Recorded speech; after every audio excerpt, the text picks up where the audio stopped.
আসবে আমার ঘরে আমার ছোট্ট সোনা,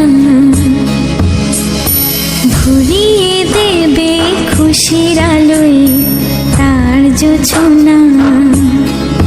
সারা ঘর আলো করে সুখে মন দেবে ভরে।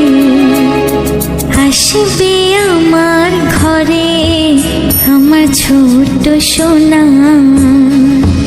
আমার ছোট্ট সোনা। কি মনে করছেন জায়ানের জন্মদিন তাই আমরা বেলুন ফোলাচ্ছি? এই জায়গাটা সিলেক্ট করেছি, এখানে আমরা ডেকোরেশন করব।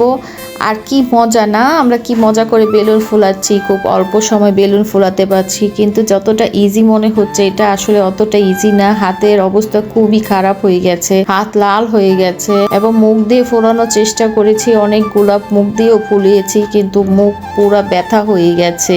অবস্থা আমাদের 12টা বেজে গেছে। যাই হোক, আসসালামু আলাইকুম, কে কেমন আছেন? আশা করি সবাই সুস্থ আছেন, ভালো আছে।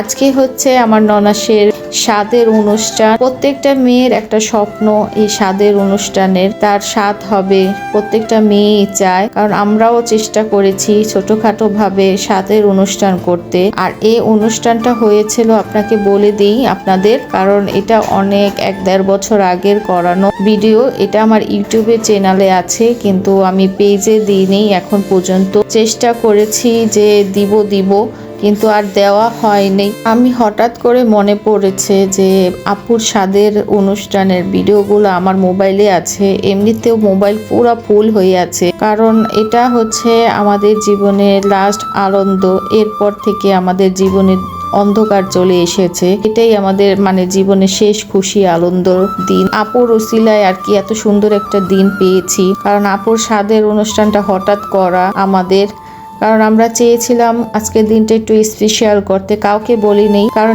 নিজেরাই আর কি দেখেন খাওয়াচ্ছে, এমন কাউকে বলি নেই। কিন্তু একটু করতে করতে মাশাল্লাহ দিলে অনেক আইটেম হয়ে গেছে আল্লাহর রহমতে। মাশাল্লাহ দিলে এখন আপুর পরপর 2টা বেবি হয়ে গেছে। সবাই আমার আপুর জন্য দোয়া করবেন। আর আপনারা হয়তোবা দেখছেন আমরা একই রকম শাড়ি পরেছি, কারণ একই রকম শাড়ি, আমরা সবসময় একই রকম জামা, একই রকম শাড়ি।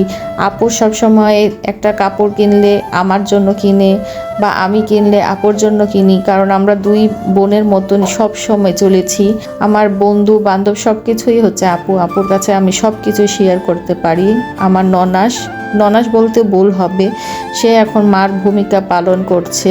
মনে হচ্ছে এটা যখন দেখছি তখন আমার মনে হচ্ছে আমি যদি আগের দিনে চলে আসতে পারতাম। আসলে আগের দিনই ভালো ছিল, বুঝতে পারিনি আম্মুকে হারিয়ে ফেলবো, বাবাকে হারিয়ে ফেলবো এর পর। তারপর তো মনে করেন সাজগোজ দেখে বলতে শুরু করে দিয়েছে আমার 2টা হাত। দেখেন এরকম জমানা এরকম শাশুড়ি হয় যে বলে যে আমার 2টা হাত, আমার 2 মেয়ে, আমাকে মেয়ে মতনই থাকতো, আমাকে নিজ হাতে বেড়ে খেত। আমি কোনটা পছন্দ করতাম এখন আর আমাকে আর খাওয়াবে না। এখন আর বরিশাল গেলে আমার এখন আর ভালো লাগে না, মনটা ছুটে যায় কবরস্থানের দিকে। এখন প্রতিদিন কবরস্থানে গেলে মনে হয় শান্তি লাগে। অনেক দিন যাবত কবরস্থানে যায় না, মনটা কেমন যেন ছটফট করে।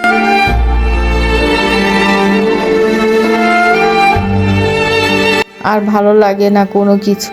কি যে হারিয়েছি, জীবনের সবচেয়ে কিমতি জিনিসটা হারিয়েছি, আমার মা বাবাকে। কারণ আমি আমার নিজের মা বাবার আদর কখনো পাইনি, অতটা পাইনি।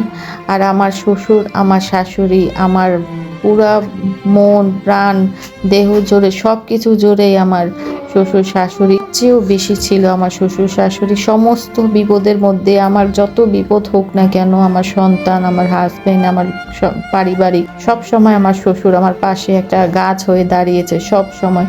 কিন্তু এই গাছ আমি কোথায় পাবো? মাথার থেকে আমার গাছ সরে গেছে।